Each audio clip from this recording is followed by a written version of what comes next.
let's get to the ADHD portion. I have an anecdote for you. So I'm not diagnosed. I'm not medicated. But every therapist I've ever met with is like, yo, probably something's not, like sending you love. They like, spoke there's, to you. there's a little bit, and like even I mean, especially with girls growing up, like there's never any like discourse around us. And I remember like a perfect example when I was learning how to read. Which work in progress every day. I had to learn. Still trying. I learned what water was. Still trying. Like, what's the vowel? Exactly.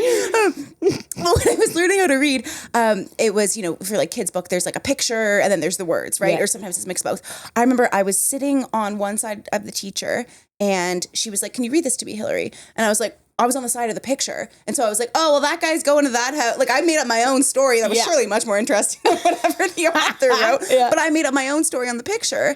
And it was like a teacher tapped into enough of being like, oh, she's just not even paying attention to the words because they're a bit farther. Like the picture's what's right in front of her. Yeah. And so she was so smart and was like, hey, Hillary, can you come sit on the other side of me? And so she did. And then that's where the words were. And I was like, oh, far less exciting. But like, I can read like now that it's like right in front of me. But I wanted to know, like, what's your journey been with like that? Like, do you see it as a blessing? In what ways? Like, does it? Because for me, I'm like, does it like?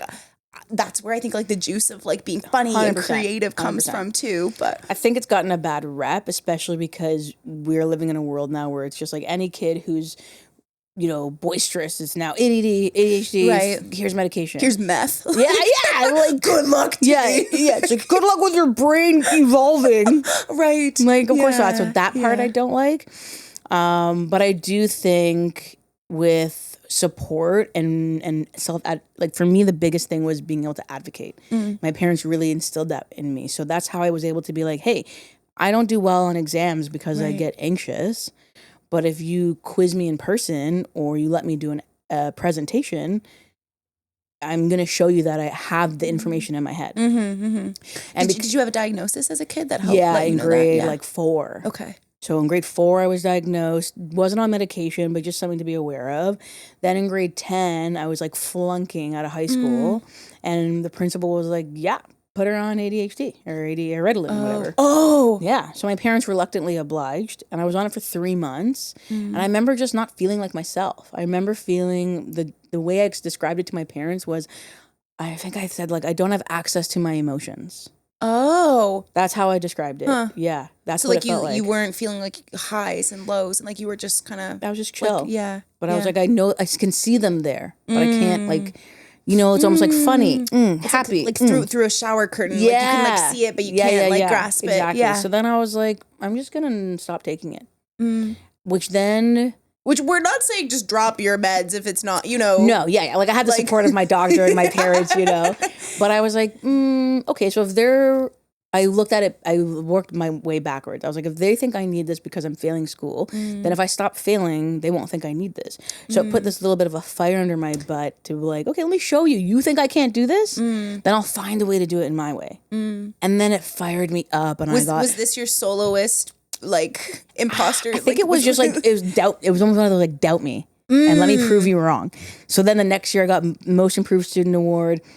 Grade 12, I got early acceptance and scholarships to every school I applied to. Amazing. My parents hated that I chose the one I didn't get a scholarship to, but that's fine. Yeah. You're 38 now, like it's fine. It's like water under the bridge, parents. It's fine. Those loans have just been collecting interest. Right? So then for me, it's like I showed you. I didn't need the medication to retain information. I needed the medication to appease you in terms of what behavior and grades within a system. Yeah. It's like just because you gave me an exam and I didn't do well doesn't determine if I'm smart or not, which is something I saw flawed with our school system. Right. So being able to self-advocate was probably my biggest tool that supported me. And then as an adult, being an entrepreneur, throwing parties, it didn't really impact me because I had so much spare time to ebb and flow. But now at 38, I have two full-time careers simultaneously. So it requires a lot of energy, a lot of brain power. But what I do is if I'm having a day where it's like, can't focus, can't get it in, can't crush it, shut it down. Right. Shut my computer. Really? Cancel my day. And I will watch cartoons. I will go for a swim. Just do something to reset and then be like, okay, start again tomorrow. Okay. But then tomorrow I will make sure that I do some of the things that I know are important, which is, get right out of bed when I wake up, get my 30 grams of protein, and get some movement in, and then go crush. But then crush till like 3. Right. Take a break. Yeah. And then if there's really something important to do, sure, maybe I'll hop back on at 7. And then the last thing I'll say is that I also do my top 3 priorities. This really helps because we get into shame and guilt. Right. When your ADHD is causing you to not be able to focus and get things done. I have that all the time where it's like, oh, like I just want to quit the day. And then I'm like, but I have like the to-do list is right here. But that's not fair because now that's a negative, that's catabolic energy. Right. I'm doing the need thing. Guilt and shame is going to make you feel more guilt and shame. So instead I feel empowered. So cool. Sorry. Thanks for your patience rather than sorry for the delay, shifting everything. And then the top 3 priorities allows me to get whatever is most pressing for that day done. So then I'm like, I feel proud. Right. Boom. Now I'm in momentum. Right. And now anything else I get done on the checklist is a bonus. Boo, boo, boo.